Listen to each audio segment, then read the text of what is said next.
In this episode of the Serious Sellers podcast, we have A9 algorithm expert Brian Johnson talking about all the details about how to rank on Amazon based on his research. How cool is that? Pretty cool, I think.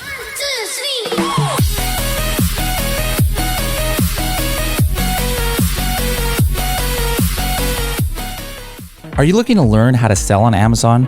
The Freedom Ticket course made by Kevin King is one of the most popular courses ever created for Amazon sellers. Now, this course costs $997, but Helium 10 actually covers that cost of the course for any Helium 10 member. Find out why tens of thousands of students love this program by going to h10.me/freedom ticket. Don't forget that if you do sign up for a Helium 10 account, don't pay full price. Use our podcast discount code SSP10 to save 10% off for life. Hello, everybody, and welcome to another episode of the Serious Sellers Podcast by Helium 10. I'm your host, Bradley Sutton, and this is the show. Well, that's a completely BS-free, unscripted, and unrehearsed, organic conversation about serious strategies for serious sellers of any level in the e-commerce world. We've got some great stuff for you today. The person coming on to speak with you is someone that I've known. I think I met him early on when I started doing private label. I've been selling on Amazon since 2001. But in 2015 is when I actually started doing this whole private label thing that most of us know now and what we teach in the Freedom Ticket. And right around that time, there's this guy that had this, he was doing this like PPC stuff, and he's posting online about how to do PPC. And back then, PPC was pretty simple. It was like just put an ad up and let it go. It wasn't complicated like it is now. But people were still complaining back then about losing money on PPC back when it was still like 5 cents a click instead of $3 a click. And he kind of was figuring it out. So he ended up developing a software tool that automated this whole kind of process to an extent. And he was in a mastermind group that we had formed. It was a private mastermind group, not for pay. And every Tuesday, I think it was, we would get together for a couple hours and just shoot the bull for a couple hours about different things. And got to know him. He's one of the smartest guys in the space. He ended up developing that PPC software, ended up turning into an agency. And that agency ended up being one of the biggest agencies in the PPC space. He exited that agency just recently. And prior to exiting it, he was starting to work on his next project. And now he's full-time on this next project. It's called Deep M. You might have heard it. You heard him on the AMPM podcast. I guess it was about a month ago or so, where he was talking about it. And this guy is someone, he geeks out on the data. So when it comes to the A9 algorithm, and by the way, there is no such thing as an A10. You hear some people online say there's an A10. Anybody that tells you an A10, run as fast as you can away from them. There is no such thing as an A10. It's the A9 algorithm. But he's devoting his time and his energy and his money right now, along with a partner, to figuring out exactly how does the A9 algorithm work. Nobody knows the exact secret sauce. Only a few people in that division do. But they figured out some of the things that can move the needle. So he's going to be sharing some of that with you today. So I think you're going to really enjoy this with Mr. Brian Johnson. So I'll make you a deal as far as today. So I'm not going to be teaching about product launches or PPC tactics or moving to TikTok or even going deep into the intricate details of data science and deep learning and how the A9 algorithm works. What I am going to do is I want to help you fight your way out of the corner that many of you have gotten into as far as being able to lose search ranking on search terms that matter to you. You don't feel like you have the ability to take them back. It's too expensive. You don't exactly know how to get it back. I'm going to share with you on some of the strategies that I use in order to figure out the source of the problem as far as losing search rank to someone else. And I want to help you solve that. Just a little bit of background for those of you who don't know me. I've been in e-commerce for about 17 years, Amazon space for 10 years. I've worked on visibility, engagement, conversion, and most who know my history know that I did a lot in the sponsored ads space, software training agency, blah, blah, blah. Don't care because where I'm at right now is where I want to be and I absolutely love it. Every single day I get to work on this. And that is not simply, taking the experience that I have from growing brands on Amazon by over $3 billion in order to figure out exactly what the next step is as far as organic search ranking. Going back to what I was talking about before is that we kind of do need to acknowledge that as a community, our situational awareness sucks. We need better data. We need more data. And we need it to be able to tell us what's the source of the problem, how do we then fix it, and then how do we keep what we've actually worked in order to get back, right? So I already mentioned I've been in the space a while. I've been able to build systems that simplify collected or automated data so that I and those using my systems knew what was happening around them better than anyone else. In the case of organic search ranking on Amazon, the reality is that there's no way to absolutely prevent it, lock it in permanently, right? There's always going to be pressure one way or another because we're in a competitive marketplace. Anytime you take somebody else's search rank, they're going to try to get it back. They may play fair, they may play dirty, but I want you to at least be able to go on the attack and to be able to defend the position that you've gained.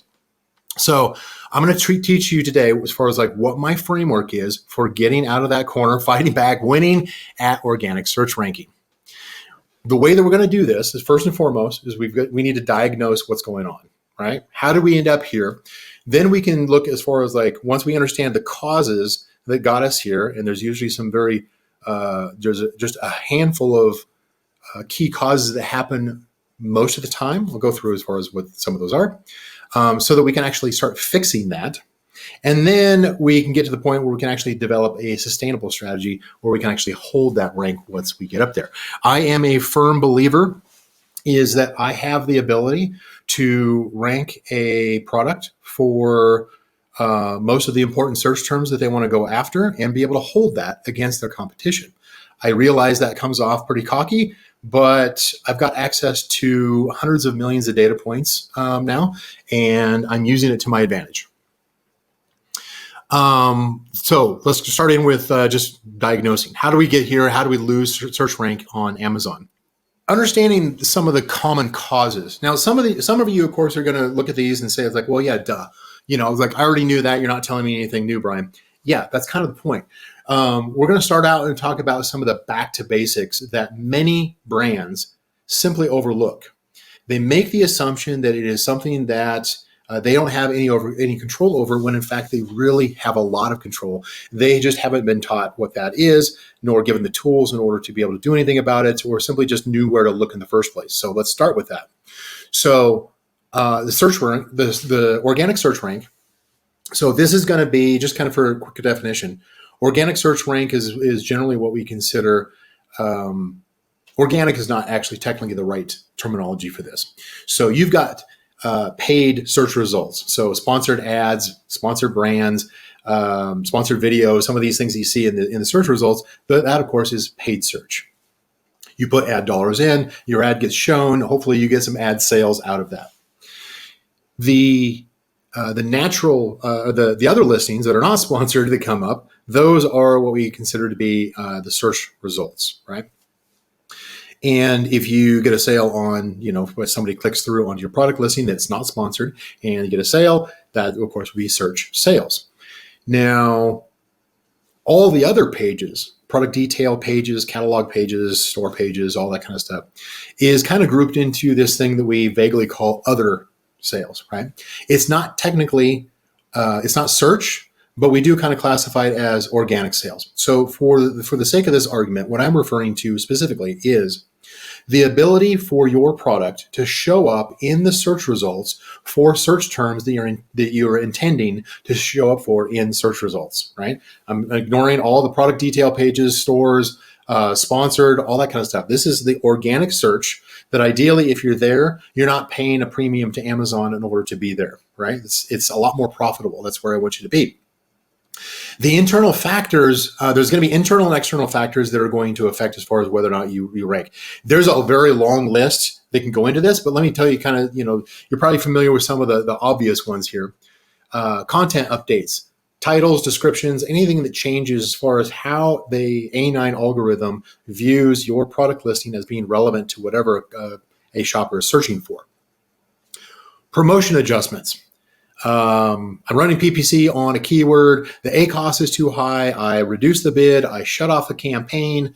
Maybe I was running a coupon for 30 days and now that ended. All of these things that maybe contributed to some of the things that are important, some of the search rank factors that are important to Amazon's A9 algorithm, like sales velocity. That is certainly going to, anytime you have a promotion that stops or you adjust it or you kill it or somebody else promotes more aggressively, you're going to get affected by the sales velocity is going to be affected. And that, of course, is going to affect how A9 views your product for each search term you're going after. You can also have things as far as inventory issues. You run out of stock. Maybe that causes something like a suppressed bundle. Geo stock, so geo ranking, which many of you have heard of. That is, do you happen to have stock in the warehouse that's closest to either where the customer is or whatever tool it is that is judging as far as what your search rank is? Unfortunately, there's no perfect system out there in order to measure organic search rank on Amazon. There's too many factors, and those are only going to get worse as Amazon rolls out some of the new AI dynamic technology that they've been announcing. External factors. These are the things that maybe changes that are outside of your control. Competitor actions. They change their content. They make their title more relevant. They drop their price. Maybe there's a marketplace shift. You could have seasonality. You got peak season and valley seasons throughout the year. There could be trending search terms. In other words, you could have search terms that change because some influencer out there who has 100 million followers decides that they want to call a product by some other name, because if their audience says like, oh, my favorite influencer is using this search term or this terminology to describe this product, nobody's talking about it. Well, of course, nobody's talking about it because they made it up so that they could resonate and be endeared with their followers and make it look like they're in the know and they're the only ones who are talking about this search term. So they get pretty creative as far as creating these search terms. Well, when that happens, I don't know if any of you are out there trying to track 100,000 different influencers and the little search terminology they use. Somebody says you know what, let me see if that's on Amazon. And they use a different search terminology than what we maybe research inside of a keyword research tool, including Helium 10, which I do like the tool. But the problem is that keyword research tools oftentimes look for like the tried and true. This is more reliable. This is how you set up your product listing on these keywords, because that's most likely going to get you a search. It's going to get you visibility. And if you're well optimized for it, you're going to get ranked for it. But then every once in a while, some influencer comes in and they call it something else, and you get this little spike. And sometimes you may have seen this where you had a product that just one or 2 days, just randomly, you have no idea where it came from, and all of a sudden it just spiked up in sales. You had massive sales, and 2 days later it was all gone.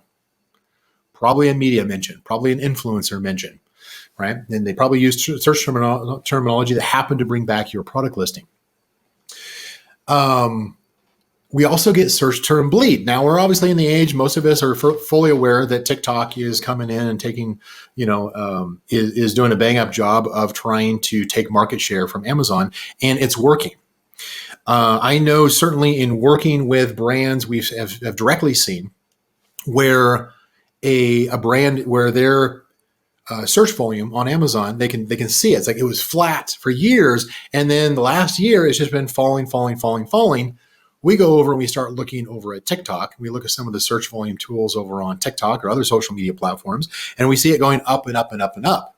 And what ends up happening is a brand that's doing really well on Amazon, all of a sudden they've got this competitor who's selling basically the same product, except they have a much bigger, younger, more active audience on TikTok, and it's siphoning away the search volume and the sales away from Amazon.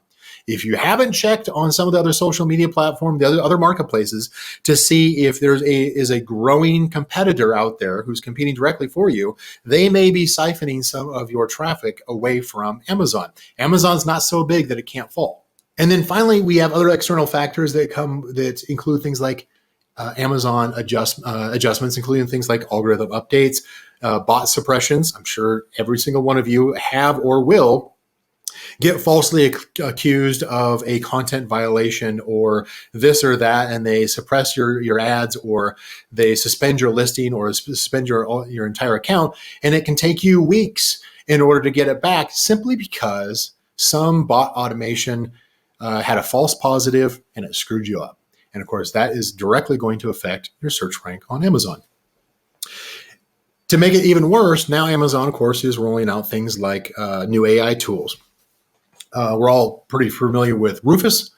You've got things like Cosmos. If you use with Cosmos and you've got image translation to text, now your images make a difference. Okay, so now how do I actually check to see, okay, are my images relevant to the text content of my product listing?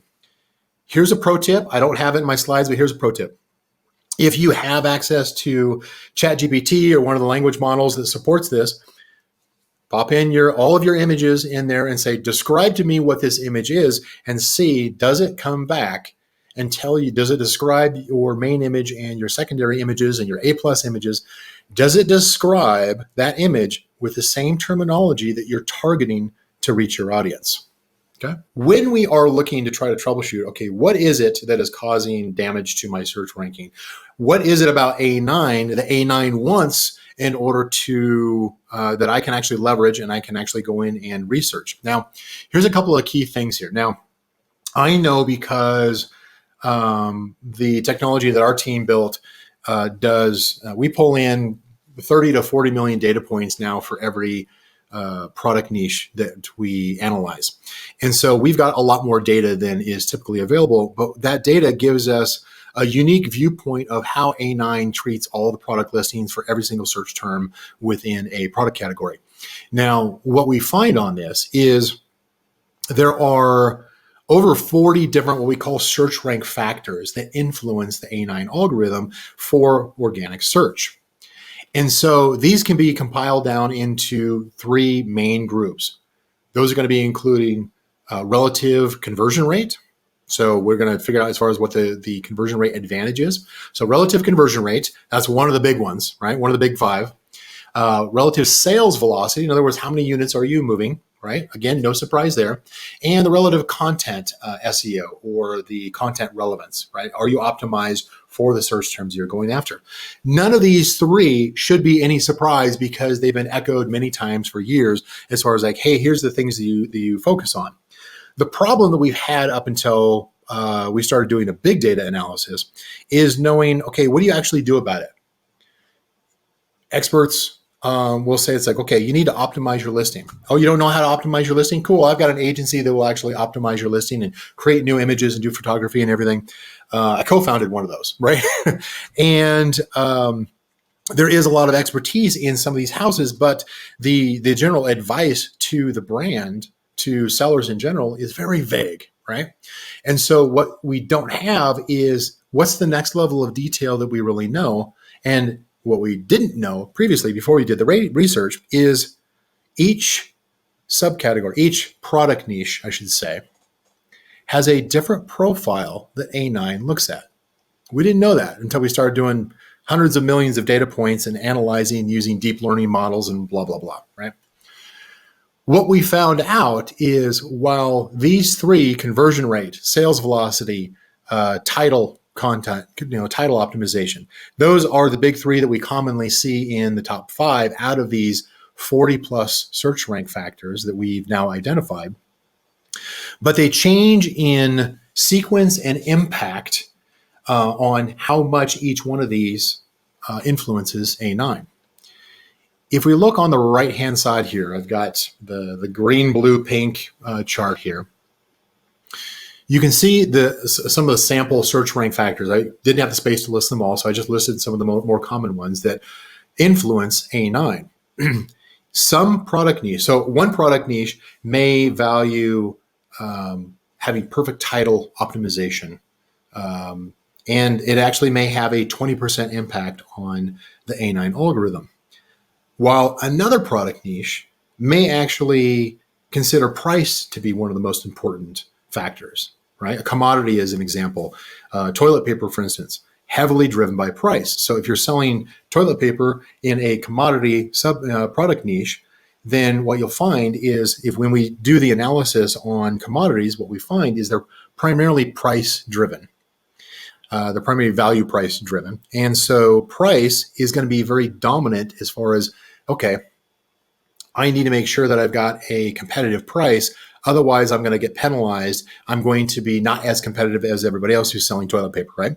Now, if I'm selling a luxury watch, for instance, price is not even in the top 10. It's not even in the top 15, right? Even though it may be, $200, $500, $1,000, price does not seem to influence A9. It doesn't seem to influence the conversion rate much, right? Based on our analysis. It's counterintuitive, but what matters most on that is what Amazon, what A9 is observing shoppers are doing. And with something like a luxury watch, they're observing it's like, you know what? Shoppers consistently go through and they take the time to check the review ratings and read through the reviews. And they actually spend time reading through the reviews and looking at some of the A+ images and watching the videos and that kind of stuff. It's a whole different set of elements and search rank factors than toilet paper, than, pet beds, than, any other product, right? So my point on this is the search rank factors that matter to A9 change from some product niche to product niche, or browse node to browse node, or subcategory to subcategory, depending on how you want to, what terminology you're familiar with. And it's important to understand is that unless you do a big data analysis like what we're doing, you're not actually going to be able to figure out what those are. That's not a pitch for me. I'm just stating a fact is if you really want to get down and figure out precisely where you need to put your effort as far as which specific, like in my particular product subcategory, I need to work on unit sales velocity, not order sales velocity. I need to work on bullet point optimization, not title optimization. I need to work on, I don't know, what are some of the other ones here? Sponsored ads, not coupons. In other words, those can make a difference. A lot of times we shotgun out our effort. We spend money and time on everything. But if we knew exactly what are the top 5, the top 10 that matter to our particular product, we're going to spend our time and our money much differently. Now, in the meantime, here's what you can do currently. We've already looked at many product niches. And as I mentioned, the big 3 that consistently come up that you do have control over and often have high impact on the ranking algorithm is going to be conversion rate, sales velocity, and content optimization, especially title optimization. Title is a big one. If we look, one of the things that I specifically want you to do, and you can take a screenshot of this if you want, but that formula right in there below conversion rate advantage. The ORCA principle is simply just going into brand analytics, going into the search query performance, going in and creating a search query performance report for every ASIN within my catalog or client's catalog. And we go through every single search term and we determine what is the relative advantage when it comes to click-through rate, when it comes to conversion rate. Conversion rate is the first thing we look at every single time. I'm going after these 5 search terms, let's say. But if I go in and I look at search query performance, which is going to be a mix of ads and or organic search as well as ads, and it's a complicated mess that Amazon can't even explain themselves, as most Amazon reporting is, we can calculate the difference between where the search term for our product, what its conversion rate is, relative to what kind of like the middle of the pack for my competitors who are generally competing. We usually find that it's probably the top 20, 30, maybe 40 competitors within a product niche. When we do an analysis, we go 300 deep, right? As far as number of ASINs that come back, number of competitors. But generally what we find is when it comes to organic search rank, most of the time you're only competing with 20 or 30 direct competitors. So it's good to know what is the average conversion rate. Do you have on individual search terms that you're going after? For every search term you're going after, do this calculation, check, do I have a positive advantage over the average conversion rate of my competitors, or do I have a disadvantage? Because if you have a positive conversion rate advantage, in other words, you've got a higher conversion rate than the 50th percentile of your competition, then you stand a much better chance of moving more units, being more profitable in advertising, having a lot of your promotions working a lot better. Lean into that. Invest more heavily into those search terms to the point where I will actually tell you later on here is shift your ad budget away from those search terms where you have a disadvantage in conversion rate and shift it over to those where you have an advantage in conversion rate. You may feel like, I'm leaving some money on the table because I'm not advertising for everything. That's fine. go for profitability, go for higher, more density across your product as far as conversion rate. When Amazon sees, when A9 sees that you are actually converting more frequently on the terms where you have a higher conversion rate, it'll start widening the view and start getting your product lifted up into the organic search results for other terms, even though you're not advertising on that particular term. Even though you may not have that search term directly in your title or your bullet points, which I do recommend, one or the other, not both.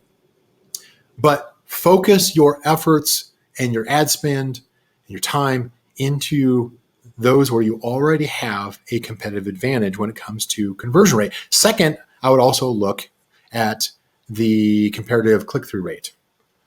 That helps in order to get engagement better, which leads to higher conversion as well.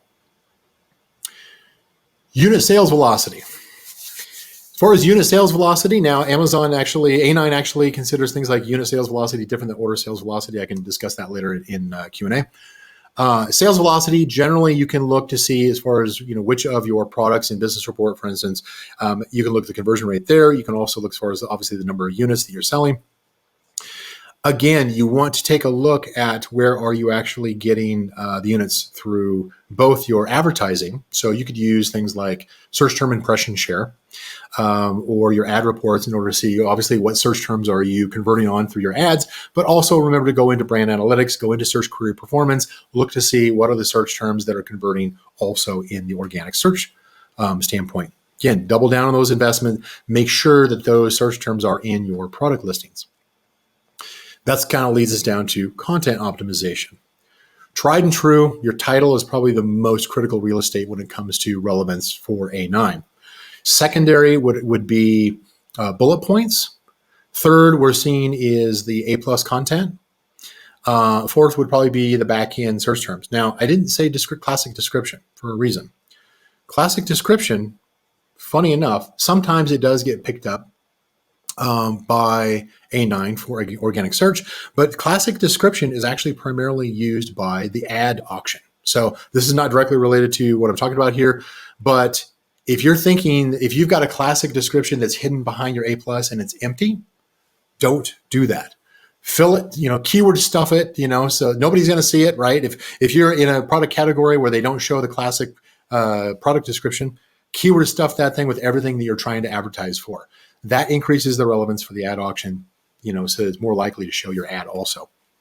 Kind of another pro tip there. All right, let me jump forward here. I want you to adopt a two-step approach to diagnostics here. So we're kind of going to zoom out here and then cover the keyword level details. Top-down analysis is where we start at the product level and identify major outliers and metrics like conversion rate and sales trend. That's pretty easy. You can go into business report. You can look at the list of your products, your child products, and you can say, okay, here's the ones that have the conversion, an above average conversion rate for my catalog, and here's the ones that have the lower ones, right? Separate those two so you understand, okay, this one converts better than this one. You've probably already done that. Hopefully, although I talk to many brands that still don't do this, but hopefully you've also figured out what is my net margin for each product. You want to be able to measure and compare across your catalog what is the net profit contribution of each of your products to your catalog. Don't be satisfied with a global view. How are all my ads doing across, tell me what the ROAS and the ACoS is across all my ads, and that'll tell me everything is working. Don't be that lazy, okay? Lack of situational awareness, right? So don't be that lazy where you're relying on one or two metrics for the big picture. Same thing with your products. When it comes to your cattle, each of your ASIN has a conversion rate. Each of your ASIN has a net profit margin. Be aware of what those are uniquely so that you can calculate this particular product is contributing this dollar amount and this percentage of my total net profit.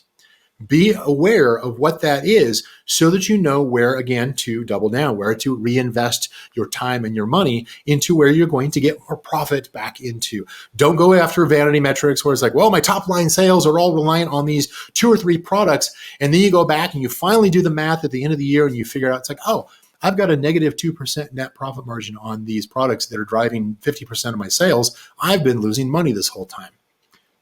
Don't do that. Don't rely on just a couple. Okay.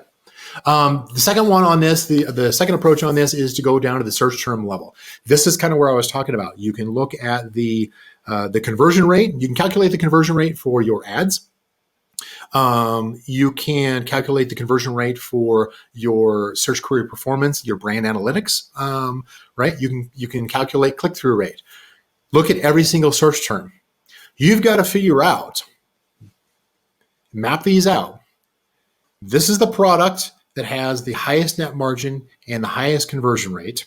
And I'm going to pair it with the search terms that have actually convert above my average competitor, have a better click-through rate than my average competitor.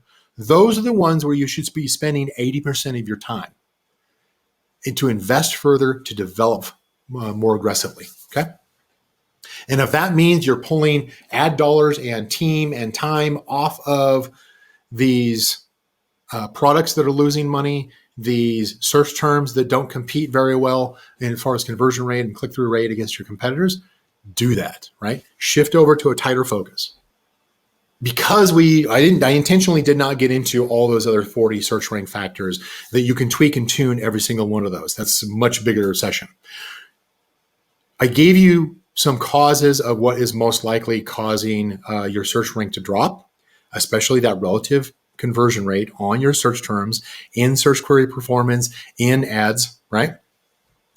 That most of you will find that the basics hadn't been done. And if you go back and simply just focus tighter on the products where you have a net profit and a conversion advantage, and the individual search terms where you have a conversion advantage, you will greatly increase not only your overall profitability, but you'll start seeing the A9 recognizes that you're focused in on your target audience. Your target audience is responding well by converting. And because you've got a narrow focus on those that are working well, and you're not distracting A9 by saying, well, I also want these 200 other words and search terms, and I just want to shotgun out and just be visible everywhere. Focus on where you have the competitive advantage. That will solve probably 75% of your ranking problem, right? More advanced, more competitive situations, we continue to go in deeper, and we look for how do we be more aggressive to increase sales velocity. As I had mentioned back over past here, sales velocity, of course, you can do, you certainly should be testing things as far as sponsored ads, giveaways, rebates. One of the things that I'll tell you on this, let me get into the fixed part of it, right? Got to move forward here. As far as solving the sales and ranking problems, now that we know as far as like what is likely going to create the biggest impact to organic ranking, let me start with those and say, okay, which areas do we have high impact and high control versus where do we have high impact versus low control? So the search rank factors, those 40 that I was talking about, along with those 3 big ones that I was saying, start with those. You can categorize those as far as, okay, what am I going to, what is a high impact, high control? That could be things like my title optimization, where I can start doing A/B split testing in Amazon experiments and look for where can I increase the conversion rate of my title, where can I get some additional search terms where I know I've got a conversion rate advantage into the title. And that's going to have a huge impact on A9, and A9 is going to respond over time. It does take a little bit of time. Amazon is not going to respond the next morning and say like, oh, you need to magically be in the top 5. It doesn't work that way. It works over time. They want you time on target. They want you to be committed for a minimum of 6 weeks. I'm going to repeat that because some of you figured out that it's like, wait a minute, I run a coupon for 4 weeks and it doesn't do anything. I run a rebate giveaway for 1 week or 2 weeks, and it spikes it up and it falls right back down again. It's because Amazon is slow playing you. They're going to watch to see what you do consistently for at least 6 weeks before A9 finally says, okay, you're staying on target. You're focused in on this audience for an extended period of time. I'm now going to reward you by starting to lift up a variety of your search terms and your products for in search rank. interesting observation when you've got enough data to see it. There are some things that we get into where we see, let's say, for instance, in a commodity, for instance, where price is a major driver, it creates a high impact on A9. However, while we have high control in order to change the price, we probably don't want to. Most brands I talk to, it's like, well, I don't want to change my price because my net margins will be affected if I drop my price. Yes, I can move more sales velocity. I'm never going to beat this international seller who can simply just lower their price. Don't fall for that trap. What you need to do is you need to look at what are the other search rank factors that you can have control over, that you can adjust, that you can optimize in order to make up for not changing something like a price, or not changing something like the bullet point content, or whatever it is you choose to ignore or to skip over. You want to compensate somewhere else. There's no one magic bullet. That's one of the reasons why, if you've ever done a giveaway promotion where you're a rebate or a coupon discount or something like that, you can spike up in search rank temporarily, but most of the time you're going to fall right back down again. Now, the service that provided that can say, it's like, yep, we did our job, cool. But what happened is that you did not set a good foundation. You did not build up your other search rank factors in order to make sure that if you actually do get that lift, that you stick the landing, that you actually stay there. It's good in theory, but you can't just do one thing. You've got to do multiple optimizations across the search rank factors. There's going to be other things where you're not going to have any control over. Those are going to be things as far as what competitors are doing. You can certainly optimize your own content. You can run your ads more aggressively. You can do things to work on your conversion rate, your click-through rate. But ultimately, your competitors are also going to be moving at all times. One of the things that I will say as far as ad campaigns is a common overlooked piece on this is we fall into this trap. We've been taught we're using a service, we're using a software, our internal rule, that Brian Johnson guy told me 5 years ago, this is how you do it, that kind of stuff, right? Is if the ACoS is too high on a keyword, reduce the bid until the ACoS gets in line. If it's still not working, then just kill it, right? It's just pause the campaign or reduce the ACoS. It's too expensive. It's running 200% ACoS. Kill it, right? The problem with that is most brands are also not looking at things like their brand analytics. They're not looking at search query performance reports. They're not realizing that when they were advertising at a 200% ACoS for a specific keyword, that after 6 weeks, they were actually getting a bump on their organic search. That's always kind of a great idea. It's good in philosophy. It's like, oh, if I run a keyword targeting ad, a solo campaign that has one keyword, it's going to magically lift up my organic search rank. Sometimes it does, but the same thing goes with what I was talking about as far as if you do a giveaway or a rebate or something like that, it's temporary. It can be expensive.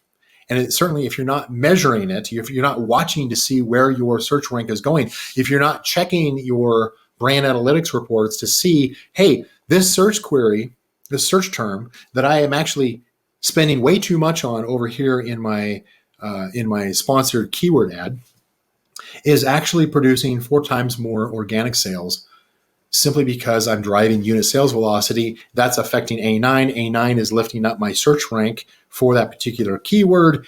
And therefore, now I'm also collecting some of the organic search sales as a result. We've done this before. This is kind of an interesting exercise, but it's cumbersome.